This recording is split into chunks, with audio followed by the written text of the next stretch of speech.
जब हमारे आपके परिवार में सदस्यों की संख्या बढ़ती है, तो उसी अनुरूप हम अपने मकान में कमरे भी बढ़ाते हैं या फिर नया मकान का निर्माण कर देते हैं।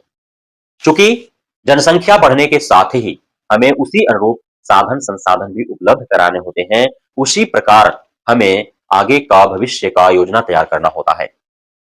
लेकिन पूरे विश्व में शायद वर्तमान केंद्र की सत्ता में बैठा हुआ जो भारत का सरकार है, इसने यह कार्य किया होगा प्रथम दफा कि पिछले एक दशक में लगभग 20 करोड़ जनसंख्या में वृद्धि हुई है।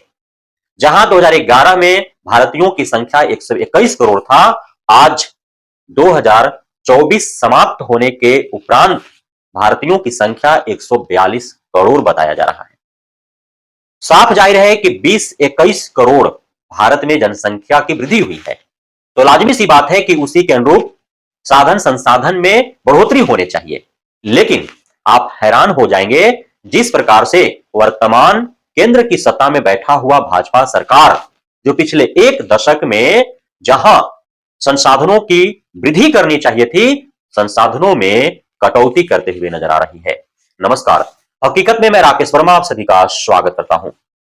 आखिर क्यों उन विद्यालयों को ही बंद किए जा रहे हैं जिन विद्यालयों में एससी, एसटी, ओबीसी, अल्पसंख्यक के बच्चे पढ़ते हैं? और आखिर क्यों उन विद्यालयों में लगातार वृद्धि हो रही है जिनमें ज्यादातर जो बच्चे पढ़ते हैं वो सामान्य वर्ग के पढ़ते हैं या फिर मध्यम वर्ग के पढ़ते हैं जिनके पास अत्यधिक पूंजी होता है? लेकिन पिछले एक दशक में 1 लाख के लगभग उन सरकारी विद्यालयों को बंद किया गया पूरा देश भर में जिनमें गरीब के बच्चे पढ़ते हैं, जिनमें अत्यंत पिछड़े क्षेत्र में बसने वाले पहाड़ी जंगली इलाकों के आदिवासी जो हैं उनके बच्चे पढ़ते हैं, जिन स्कूलों में कृषक मजदूर के बच्चे पढ़ते हैं, जिन विद्यालयों में दिहाड़ी मजदूर के बच्चे पढ़ते हैं, जिन विद्यालयों में भूमिहीन के बच्चे पढ़ते हैं, जिन विद्यालयों में अधिकांशतः दलित, महादलित, आदिवासी, अल्पसंख्यक, पिछड़े, अति पिछड़े वर्ग के बच्चे पढ़ते हैं, आखिर उन्हीं विद्यालयों को लगातार क्यों बंद किया जा रहा है? और ये बातें मैं हवा में नहीं कह रहा हूं, बल्कि एक बेहद ही विश्वसनीय नागरिक समाज संगठनों, यूनियनों, जन आंदोलनों और जागरूक नागरिकों के समूह फाइनेंशियल अकाउंटेबिलिटी नेटवर्क इंडिया, जिसे फैन इंडिया कहा जाता है, उसके द्वारा 2014 से 2024 के बीच माननीय प्रधानमंत्री मोदी के रहते पूरे देश भर के कितने सरकारी विद्यालयों को बंद किया गया, इस पर एक रिपोर्ट तैयार की गई है। उसी रिपोर्ट के हवाले से मैं यह जानकारी आपके सामने प्रस्तुत कर रहा हूं और इस जानकारी से जब आप रूबरू होंगे तो आपके पैरों तले जमी खिसक जाएंगे कि जिस देश की जनसंख्या इतनी तीव्र गति से बढ़ रही है और आप सभी को भली भांति ज्ञात है कि इस तीव्र गति से बढ़ते हुए जनसंख्या में सबसे अत्यधिक संख्या एससी, एसटी, ओबीसी वर्ग का ही है, क्योंकि इन्हीं वर्ग की संख्या प्रारंभ से अत्यधिक है भारत में। और लाजमी सी बात है कि जब एससी, एसटी, ओबीसी वर्ग के लोगों की संख्या अत्यधिक है, उनके बच्चों की संख्या अत्यधिक है और सबसे अधिक गरीबी भी इन्हीं वर्ग के परिवारों का है, तो सरकारी विद्यालयों में इन्हीं वर्ग के बच्चे पढ़ रहे होंगे। और सरकारी विद्यालयों का बंद करना मतलब सीधा एससी, एसटी, ओबीसी, अल्पसंख्यक वर्ग के बच्चों के शिक्षा पर बुरी नजर डालना, उन्हें शिक्षा से वंचित रखना और उन्हें जिस प्रकार से सदियों से शिक्षा से वंचित रखा गया है उसी प्रकार सदियों तक वंचित रखने का प्रयास करना, जो कहीं से भी न्याय संगत नहीं है, जो अनुचित है, जो स्वीकार योग्य है ही नहीं। आपको यह जानकर हैरानी होगी कि जहां 2014-15 में देश भर में विद्यालयों की संख्या 11,07,118 थी और 83,402 सरकारी सहायता प्राप्त स्कूल थे, एडन स्कूल थे। 2021-22 में इन स्कूलों की संख्या घटकर 10,22,386 हो गए जो सरकारी स्कूल थे और जो सरकारी सहायता प्राप्त स्कूल थे जिनकी संख्या 83,402 था 14-15 में, उसकी संख्या 21-22 में घट करके 82,480 हो जाती है। और आप तब और जानकर के हैरान हो जाएंगे कि जहां एक तरफ सरकारी विद्यालयों की संख्या इतने कम समय में इतने अत्यधिक संख्या में कमी हुई है, वहीं दूसरी तरफ निजी विद्यालयों की संख्या में गुणोत्तर वृद्धि हुआ है। जहां 2014-15 में निजी स्कूलों की संख्या 2,88,164 थी, वहीं 2021-22 में बढ़कर के 3,35,844 हो गई, यानी कि 47,680 निजी विद्यालयों की संख्या में वृद्धि हुई है। आखिर ऐसा क्यों? सरकारी विद्यालयों को बच्चे नहीं मिल रहे हैं, इसे दलील देकर के सरकार उन सरकारी विद्यालयों पर ताला लटका दी, और दूसरी तरफ निजी विद्यालयों को इतनी अत्यधिक बच्चे मिल रहे हैं, इतने कम समय में इतनी अधिक संख्या में वृद्धि हो गई। तो सीधा यहां पे साजिश का बू नजर आता है। जिस प्रकार से वर्तमान के सत्ताधीन पार्टी के ऊपर लांछन लगते रहे हैं प्रारंभ से, यह व्यवसायियों का पार्टी है, व्यापारियों का पार्टी है, पूंजीपतियों का पार्टी है, तो शिक्षा के क्षेत्र में भी यह साबित होता है कि जहां एक तरफ सरकारी विद्यालयों को इतनी बड़ी संख्या में बंद कर दी जाती है, वहीं निजी विद्यालयों की संख्या इतने कम समय में इतना अधिक तेजी से वृद्धि कर जाती है। फैन इंडिया की इस रिपोर्ट के तहत साफ साफ अंकित किया गया है कि सरकार के द्वारा सरकारी विद्यालयों को बंद करने से सबसे अधिक प्रभावित हुए हैं हाशिए पर पड़े वर्ग, अनुसूचित जाति, अनुसूचित जनजाति, पिछड़ा वर्ग और अल्पसंख्यक, अर्थात एससी, एसटी, ओबीसी और माइनॉरिटीज। रिपोर्ट कार्ड में कहा गया है कि अनुसूचित जातियों के लिए जीआर प्राथमिक स्तर पर 113.1, माध्यमिक स्तर पर 84.91 तथा उच्चतर माध्यमिक स्तर पर 61.49 से कम हुआ है, जबकि अनुसूचित जातियों के लिए यह प्राथमिक स्तर पर 106.5 से कम होकर माध्यमिक स्तर पर 78.06 तथा उच्चतर माध्यमिक स्तर पर मात्र 52.02 रह गया है। ये है एससी, एसटी, ओबीसी, माइनॉरिटीज का वर्तमान के सरकारी विद्यालयों में हालात, जहां पे कितना कम दर हो चुका है सरकारी विद्यालयों में पढ़ने वाले एससी, एसटी, ओबीसी, माइनॉरिटीज वर्ग के बच्चों का। इसमें कहा गया है वर्ष 2022 में एससी, एसटी, ओबीसी और धार्मिक अल्पसंख्यकों के लिए कक्षा 1 से 8 तक की प्री मैट्रिक छात्रवृत्ति शैक्षणिक वर्ष 2022-23 के लिए बंद कर दी गई थी। इतना भयावह स्थिति उत्पन्न कर दिया गया है। जो छात्रवृत्ति मिलता था एससी, एसटी, ओबीसी अल्पसंख्यकों के लिए, वो बंद कर दिया गया था। इससे भी बुरी बात यह है कि उस शिक्षा में इन वर्गों के लिए विभिन्न छात्रवृत्तियां बंद कर दी गई। उदाहरण के लिए 2022 में मोदी सरकार ने अल्पसंख्यकों के लिए मौलाना आजाद नेशनल फेलोशिप को बंद कर दिया, जिससे उन्हें एमफिल, पीएचडी आदि जैसे उस शिक्षा में मदद मिलती थी, वह मदद मिलना बंद हो गया।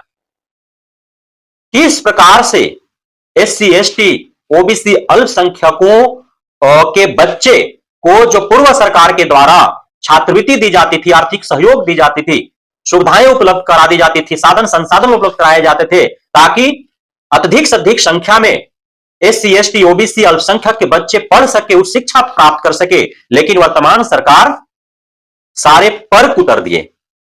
फेलोशिप जो मिलता था, स्कॉलरशिप जो मिलता था, उनमें से बहुत सारे योजनाओं को बंद कर दिया गया या बंद के कगार पर खड़ा कर दिया गया। इसमें कहा गया है कि व्यवसायिक और तकनीकी पाठ्यक्रमों के लिए मेरिट कम मीन्स छात्रवृत्ति भी 2013-14 में 243 करोड़ रुपए से घटा करके 2024-25 में केवल 33.80 करोड़ रुपए रह गई है। बताइए, जहां 2013-14 में जब मान्यवर मनमोहन सिंह जी की सरकार थी, यूपीए 2 की सरकार थी, उस समय 243 करोड़ रुपए दिए जाते थे तकनीकी पाठ्यक्रमों के लिए मेरिट कम मीन्स छात्रवृत्ति, उसे मोदी सरकार ने 2024-25 में कम करके 33.80 करोड़ कर दिया। कितना कम कर दिया? मतलब साफ है, मैंने जैसा आपको बताया कि या तो फेलोशिप, स्कॉलरशिप की कई सारी योजनाओं को बंद कर दी गई, या फिर बंद के कगार पर ला करके खड़ा कर दिया गया, जिस प्रकार मेरिट कम मीन्स छात्रवृत्ति के साथ किया गया है।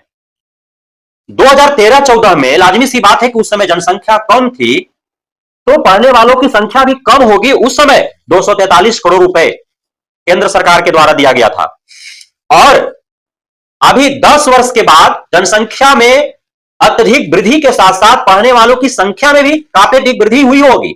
बावजूद इसके 243 करोड़ से कम करके और मात्र 33.80 करोड़ रुपए कर दिया गया। क्या है यह?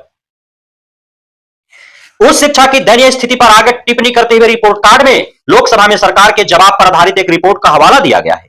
इसमें कहा गया है कि 45 केंद्रीय विश्वविद्यालय में 33% शिक्षण पद रिक्त पड़े हैं। बताइए, केंद्रीय विद्यालयों में 33% जो पद है शिक्षण का वह रिक्त पड़ा हुआ है। जब वहां पे शिक्षक ही नहीं है तो बच्चे क्या करेंगे? इस प्रकार हम कल्पना कर सकते हैं कि बिना शिक्षक का, चाहे वह विद्यालय केंद्रीय हो या राजकीय हो, उसमें गुणवत्तापूर्ण शिक्षा बहाल हो सकते हैं। उसमें गरीब गुरबे, एससी एसटी ओबीसी अल्पसंख्यकों के बच्चे जो पढ़ते हैं उनका भविष्य संवर सकता है। इसमें साफ साफ तौर पर यह कहा गया है कि आईआईटी में 40% और आईआईएम में 31.6% शिक्षण पद रिक्त हैं। इस प्रकार से शिक्षा के साथ मजाक किया जा रहा है भारत सरकार के द्वारा। शिक्षा पर खर्च बढ़ाने की मोदी सरकार के वादे पर सवाल उठाते हुए रिपोर्ट कार्ड में कहा गया है कि कुल बजट परिव्यय के हिस्से के रूप में स्कूल शिक्षा और साक्षरता विभाग के लिए आवंटन 2013-14 में 3.16% से लगभग आधा होकर के 2024-25 में सिर्फ और सिर्फ 1.53% रह गया है, यानी कि आधा पर ला दिया गया है। इन 10 वर्षों में और अत्यधिक बढ़ने चाहिए थे परिव्यय, लेकिन उसको घटा करके आधा पर ला दिया गया है।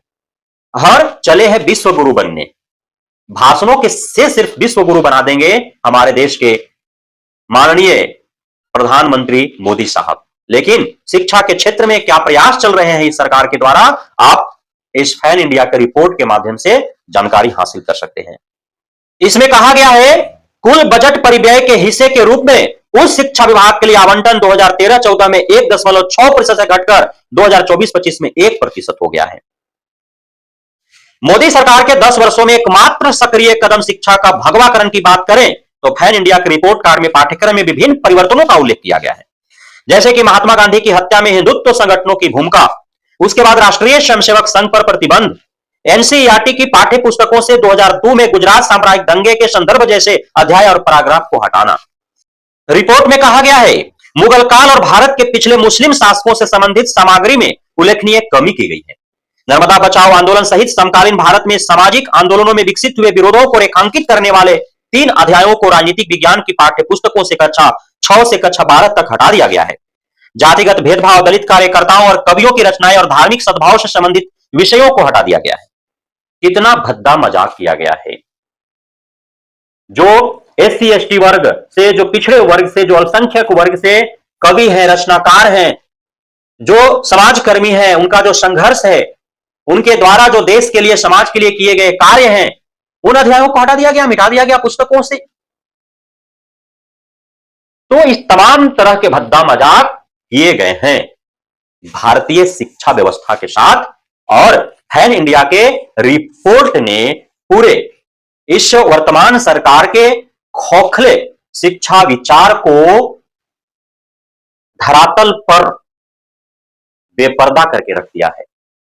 और पूरे देश को इस रिपोर्ट के बाद इस सरकार के ऊपर शर्म आ रही है कि आखिर शिक्षा के क्षेत्र में इतना गिरावट, इतना गिरा हुआ विचार इस वर्तमान सरकार का कैसे हो सकता है कि जिस सरकारी विद्यालयों से गरीब, किसान, भूमिहीन, मजदूर, एससी एसटी ओबीसी अल्पसंख्यक के बच्चों का भविष्य गढ़ा जाता है, उन सरकारी विद्यालयों को इन 10 वर्षों में 1 लाख से अधिक संख्या में बंद कर दिया गया।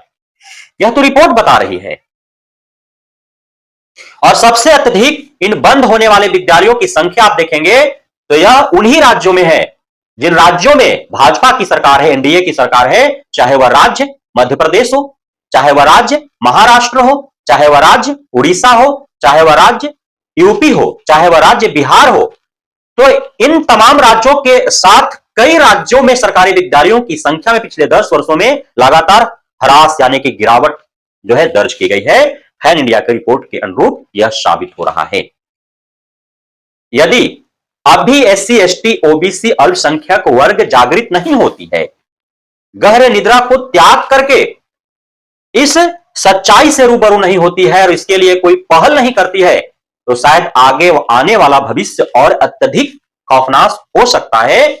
और सदियों से जो शोषण का दंश झेल रहा वर्ग एससी एसटी ओबीसी अल्पसंख्यक है, वो यदि शिक्षित नहीं हो, उसके लिए शिक्षा का व्यवस्था उपलब्ध नहीं कराया जाए, शिक्षा प्रदान करने हेतु उचित उत्तम साधन संसाधन उपलब्ध नहीं कराया जाए, तो शायद वे शिक्षा से जिस प्रकार से सदियों से वंचित थे, वे सदियों तक वंचित रह जाएंगे और बिना शिक्षा का उनका जीवन अंधकारमय हो जाएगा। इस अपने जीवन में बढ़ते जा रहे अंधकार की छटा को हटाने के लिए कहीं ना कहीं आपको संघर्ष भरा दीपक जलाना होगा, तभी आपके जीवन के अंधकार जो है वो छटेंगे और आपके जीवन में रोशनी आ पाएगा। तो जागो एससी एसटी ओबीसी माइनॉरिटीज, जागो।